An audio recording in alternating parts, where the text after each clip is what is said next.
আসসালামু আলাইকুম এভরিওয়ান, আমি তামান্না নাসির চলে এলাম নতুন আরেকটি ব্লগ নিয়ে। আর আজকে শরীরটা কেমন যেন একদম উইক উইক লাগতেছে, যদিও ফ্রাইডে। তো দুপুরবেলা থেকে আজকে ভিডিওটা শুরু করলাম। একটু আগে গোসল করে আসছি আর চেহারা দেখে মনে হচ্ছে যে অনেক বেশি টায়ার্ড। গতকালকে আমার একদমই ঘুম হয়নি, আমি জানি না কেন এমনটা হয়েছে।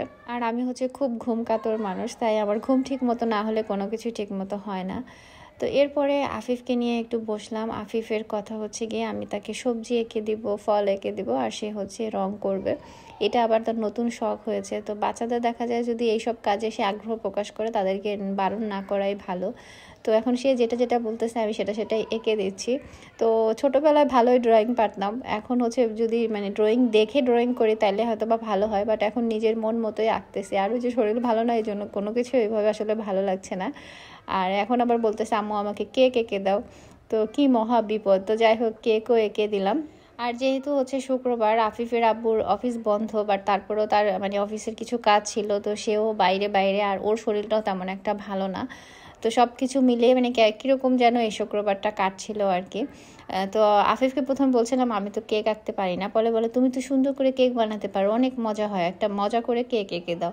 তো বোঝেন এবার অবস্থা, মজা করে কেক খায়, বা খেতে ভালো লাগে, সেটা এখন মজা করে নাকি তাকে কেক এঁকে দিব। তারপর আবার কেকের নামও লিখে দিতে হবে, তো সেটাও লিখে দিলাম। তো সে বসছে এখন রং করতে। তো এরপরে ওর রং করা শেষ হলে আমরা দুপুরে খাওয়া দাওয়া করে নিব। আর আজকে ওই যে শরীর ভালো না থাকলে বা ঘুম না হলে তখন খাওয়া দাওয়া কোনো কিছুরই মনে হয় ঠিক থাকে না। তো কোনো রকম অল্প করে একটু খেয়ে নিয়েছি। দুপুরে রান্নার আবার খাবারগুলো মজা ছিল, মিষ্টি কুমড়া ভাজি, তারপর টমেটোর টক, সবগুলোই আমার পছন্দের ছিল, বাট কোনো রকম খেয়েছি, তাও যাই খেয়েছি আলহামদুলিল্লাহ। তো খাওয়া দাওয়ার পরে আমি আবরারকে নিয়ে বাসায় রেস্ট নিয়েছি। আর আজকে পিঠা উৎসব হচ্ছিল, তো সেখানে আম্মু নেয়না, তারপরে আফিফ চলে গিয়েছে।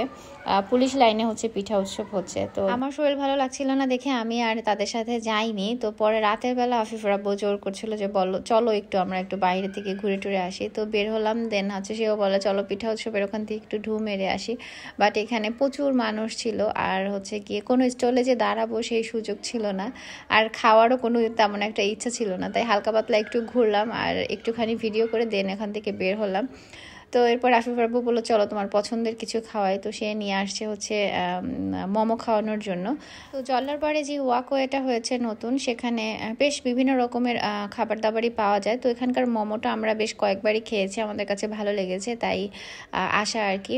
আর আজকে আর ভিতরে ওই জায়গায় যাইনি, আমি বারবার বলছিলাম বাসায় চলে যাব। তো এরপরে আফিফের আব্বু গিয়ে সে আবার ছোলা খেতে খুবই পছন্দ করে, এখানে আবার ছোলাগুলো দেখে ভালো লাগলো, তাই সে এখান থেকে ছোলা, তারপরে পেঁয়াজু এগুলো খেলো। তারপরে আমরা এখান থেকে পুরি, সমুচা, সিঙ্গারা সবকিছুই একটা একটা করে নিয়ে ট্রাই করছিলাম। আমি যদিও ভাজা পোড়া একটু কম খাই, আমার অত একটা ভালো লাগে না, কিন্তু আমার সাহেবের আমার ভাজা পোড়া আইটেম খুবই পছন্দের। সে ভাজা পোড়া কোনো কিছু দেখলে লোভ সামলাতে পারে না। তো বললাম চলো তাইলে এখান থেকে নেও, একটা একটা করে ট্রাই করো। তো আমি পুরিটা খেয়েছিলাম, সিঙ্গারা সমুচা ওইভাবে তেমন একটা খাইনি আর কি, ওই খেয়েছে। তো এরপরে ভাবলাম যে সামনের দিকে যাই। আর ওই যে বললাম আজকে যে শরীর ভালো না থাকলে মনও ভালো লাগে না, তো সেই জন্য সে মোমো খাওয়াইতে নিয়ে আসছে, বলতেছে মোমো খাইলে ভালো লাগবে। তো দেন মোমো খেলাম। এরপরে চলে গেলাম পানশিতে, যেহেতু পানশি পাশেই ছিল, কারণ এখানের চা আবার তেমন একটা মজা না, ওয়াকওয়েতে যে মালাই চা বলে আমাদের তেমন একটা ভালো লাগে না। তো পানশি থেকে এই জন্য আমরা চা খেতে আসলাম। তো পানশি থেকে চা আর গিয়ে নান নিয়েছিলাম তাদের স্পেশাল, সেটা শেষ করে চলে আসলাম আমরা শহীদ মিনারের এখানে। আজকে আসলে এলোমেলোভাবে ঘুরছি আর কি বলা যায়। আর ঢাকায় তো আসলে দেখা যায় ফেব্রুয়ারি মাসে বিশাল পরিসরে বইমেলা হয়। তো সিলেটেও প্রতি বছর ফেব্রুয়ারিতে বইমেলা হয়। তো এবার আসা হয়নি, তাই ভাবলাম যে একটু ঢুকি, ভিতরে আসি। তো এখানে আবার দেখলাম সবাই গিয়ে যারা যারা লেখক আছেন বিশেষ করে তাদের সাথে ছবি টবি তুলছেন, অনেকেই এখানে এসেছে। তো সেটার একটু করে রেকর্ড করলাম। তো আজকে একদম র্যান্ডমভাবে কোনো রকম একটা ব্লগ শেয়ার করলাম, কারণ আপনারা কন্টিনিউ আসলে ব্লগ দেখতে পছন্দ করেন। তো এই জন্য দেখা যায় যে মাঝে মধ্যে র্যান্ডমভাবে শেয়ার করা হয় আর কি। তো এরপরে দোকানে এসেছিলাম গিয়ে ফুলকুলিতে, মেবি এসেছিলাম মিষ্টি নেওয়ার জন্য। তো মিষ্টি নিয়ে তারপরে চলে আসলাম বাসায়। আর আজকে আমার একটা লাইভ আছে রাতে, তো সেটার জন্য এখন গিয়ে রেডি হব। আর লাইভের জন্য আমি খুব সুন্দর এই শাড়িটা পরছি। এই শাড়িটা গিয়ে আপনারা চাইলে কিন্তু অনলাইনেও নিতে পারবেন যারা সিলেটের বাইরে আছেন, আর যারা সিলেটের মধ্যে আছেন তারা শোরুমে এসে সরাসরি নিতে পারবেন।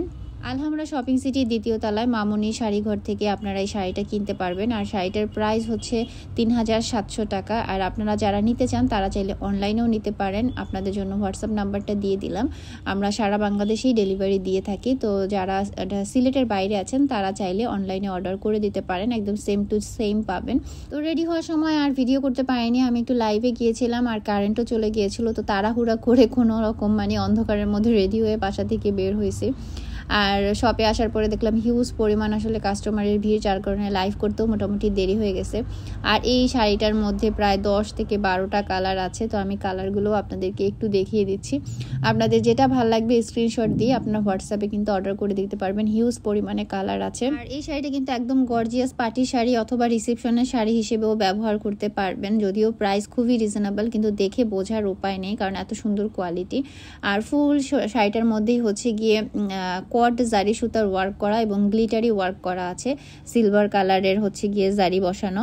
তো এখন হচ্ছে আমি শোরুম থেকেই লাইভে চলে আসছি। আর সেই সময় ভাবলাম যে আপনাদের সাথে একটু ভিডিও শেয়ার করি। অনলাইনে কিন্তু আলহামদুলিল্লাহ আমাদের ভালোই শাড়ির অর্ডার আসছে, আমরা রেগুলারই ডেলিভারি দিয়ে থাকছি। তো আপনাদের যাদেরই ভাল লাগে আপনারা সিলেটের মধ্যে হলে অবশ্যই আমাদের শপে চলে আসবেন। আর যারা হচ্ছে সিলেটের বাইরে আছেন তারা হচ্ছে গিয়ে কুরিয়ারের মাধ্যমে প্রোডাক্টটা নিয়ে নিতে পারেন হোয়াটসঅ্যাপ নাম্বারে যোগাযোগ করে। তো আজকের ভিডিওটি ভালো লাগলে অবশ্যই ভিডিওতে একটা লাইক কমেন্ট করে দিবেন। আর সেই সাথে যারা নতুন আছেন চ্যানেলটা সাবস্ক্রাইব করেনি এবং পেজ থেকে ভিডিও দেখতে থাকলে পেজটাও ফলো করে দিবেন। আর যারা অলরেডি ফলো করেছেন সাবস্ক্রাইব করেছেন তাদেরকে অসংখ্য ধন্যবাদ। নেক্সট লাইভে খুব সুন্দর সুন্দর কাঞ্চিপুরম শাড়ি দেখাবো। তো সেই পর্যন্ত আপনারা সবাই ভালো থাকেন, সুস্থ থাকেন। দেখা হয়ে যাবে নতুন আরেকটি ব্লগে। আর বেশি বেশি করে আমার জন্য দোয়া রাখবেন, শরীরটা একটু খারাপ আছে। তো ভালো থাকবেন সবাই। আল্লাহ হাফিজ, আসসালামু আলাইকুম।